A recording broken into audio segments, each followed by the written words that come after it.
say, I was young. It just made her seem young. And my personal favorite, young people these days. All phrases I hear on a fairly regular basis, they have one word in common, young.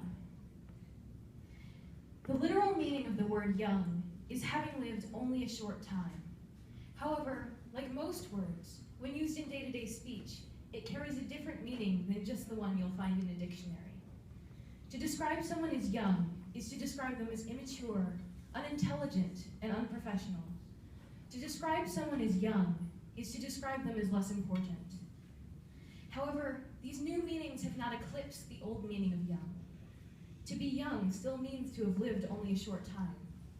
The act of having lived only a short time has itself come to mean that you are frivolous, stupid, and rude. Having this word used that way as a child can be incredibly damaging. My own experiences with it went something like this. I heard people being described as young, and I realized that it was not their ages being described, but their actions. I realized that I too was young. I had lived for only a short period of time. And I made one final connection.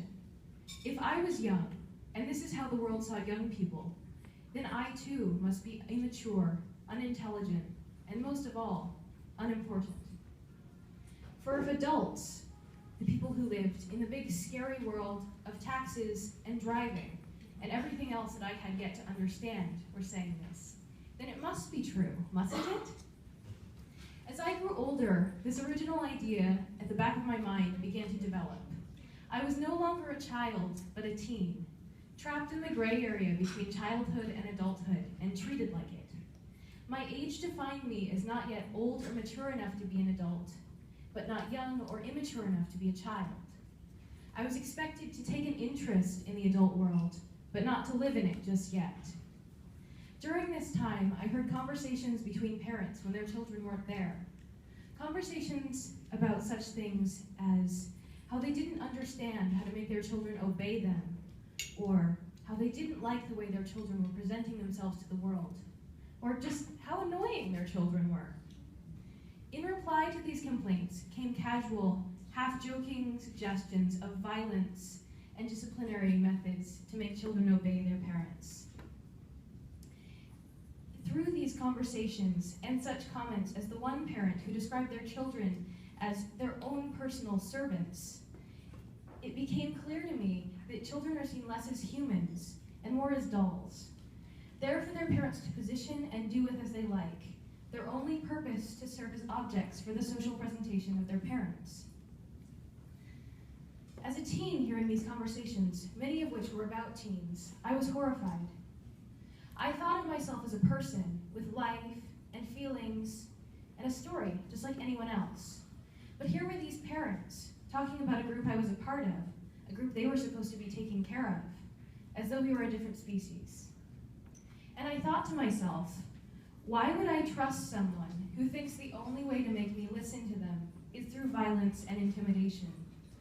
Why would I respect someone who will not do the same to me and thinks that my life is somehow so much lesser than theirs?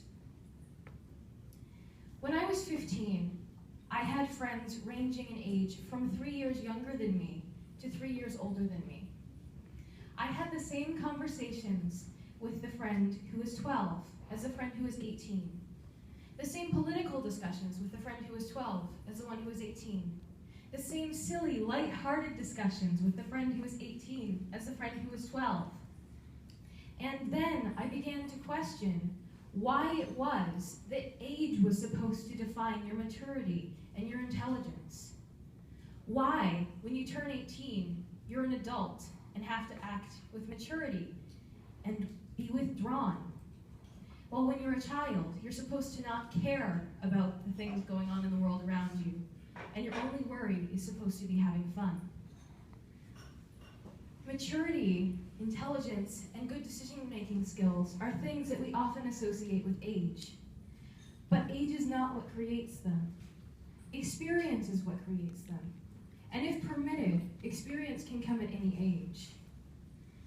Children are expected to grow up to do great things, to make good choices, and to have an effect on the world around them.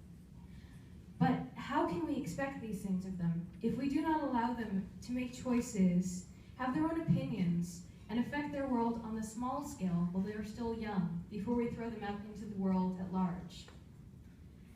How can we expect someone to present their ideas to the world with confidence when they've been told their whole lives that their ideas are not important?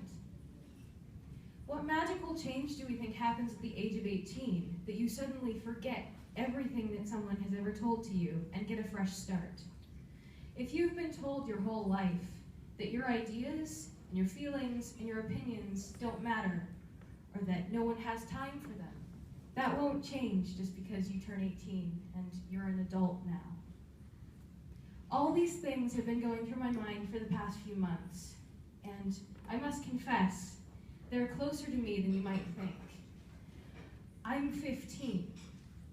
I chose not to tell you my own age at the start of this because I was afraid it might cloud how you thought of me. I wanted you to hear what I was saying free of bias. I didn't want you to hear the words of just another rebellious teenager or a kid who doesn't know what she's talking about. I am a person. I'm not defined by my age. I have a story and a life, just like everyone in this room.